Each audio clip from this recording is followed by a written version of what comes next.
Hi everyone, Metal Scholar here. I recently discovered Goldbacks while researching precious metals online. As soon as I saw these gold notes, I was immediately impressed with their stunning design, and after learning more about them, I was even more impressed with the technology that goes into making them.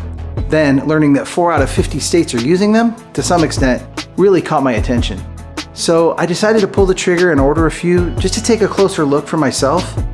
Today I'll be unboxing them and sharing my thoughts, so let's get into it.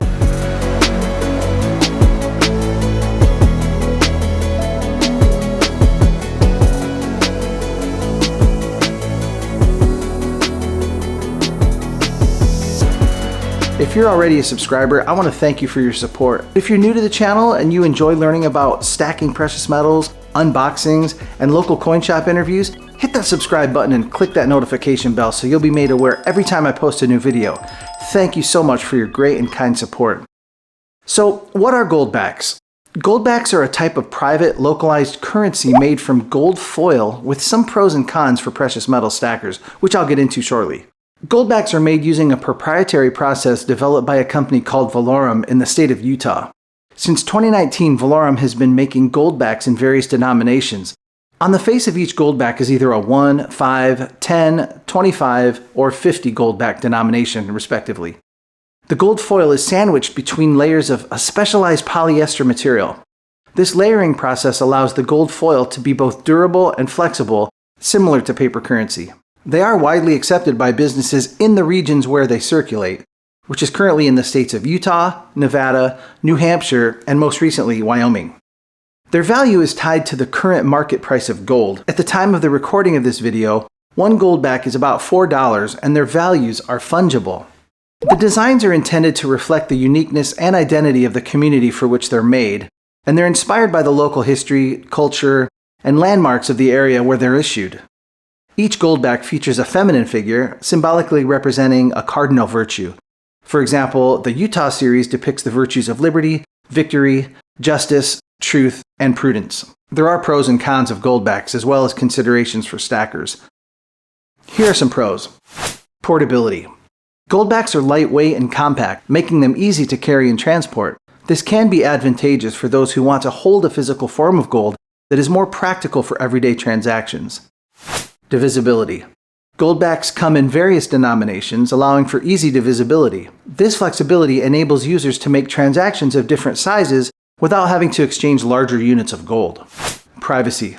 Goldbacks can provide a certain level of privacy in transactions since they don't require electronic systems or personal identification. This aspect can be appealing to people who wish to remain anonymous in their financial dealings. Intrinsic value. As goldback currency, goldbacks inherently possess value due to their underlying gold content. This can offer a sense of security as their worth is not solely reliant on the trust in a central authority or government. Here are some cons of goldbacks. Limited acceptance. Goldbacks are not widely accepted as a form of currency. Their usage is limited to specific regions or communities that recognize and accept them. This can restrict their usefulness, particularly in areas that they're not widely known or understood. Potential for counterfeits. Like any physical currency, goldbacks can be counterfeited. At the time of the making of this video, there aren't any known attempts at counterfeiting the goldback, most likely due to its numerous security features. Having said that, it's only a matter of time before someone will try to counterfeit them, especially as they gain acceptance, so it's important to ensure that you obtain goldbacks from reliable sources to minimize the risk of receiving counterfeit notes. Volatility. While goldbacks are backed by gold, the value of gold itself can be subject to significant price fluctuations. This means that the purchasing power of goldbacks can fluctuate as well. This volatility may make them less desirable for those seeking stability in their currency. So here are a few closing thoughts.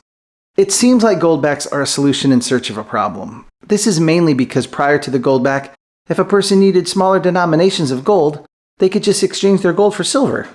So until the premiums come down on goldbacks, I can't recommend them for stacking in mass quantities. If you can stomach the premiums, they're cool to have and admire for their novelty and for their beauty, but for actually using them as currency, I can't imagine ever spending them. Speaking of premiums, I notice proponents of goldbacks seem to avoid using the word premium when they're talking about how much it costs for a person to acquire them. Rather, they attribute their high cost to the proprietary technology that goes into producing them. And I totally get it. I'm sure the process is expensive, but still, Whether you call it a premium or overhead, it's still expensive, even when compared to acquiring fractional gold. In a SHTF scenario, I'd rather use silver for bartering and gold for larger purchases. At the time of the recording of this video, you can get 1 ounce of gold for around $2,000, but to acquire that same amount of gold in the form of Goldbacks, you're going to pay close to $4,000. That's around 100% premium. Okay, fine, so if I can't recommend it, then why do I have some? It comes down to personal preference. Whether you should have Goldbacks or not ultimately depends on your individual preferences and investment strategies.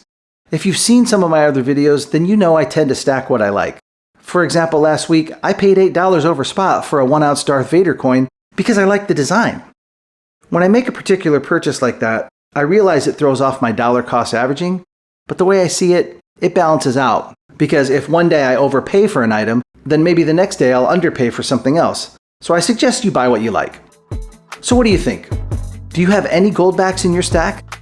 Please let me know in the comments. Thanks so much for watching, and if you've made it to the end of this video and you're not a subscriber yet, I hope I earned your subscription. And do me a favor, hit that like button, maybe type a comment, that'd be icing on the cake. Until next time, I'm Metal Scholar, reminding you to dream big, dream often, and then go do it. Metal Scholar over and out.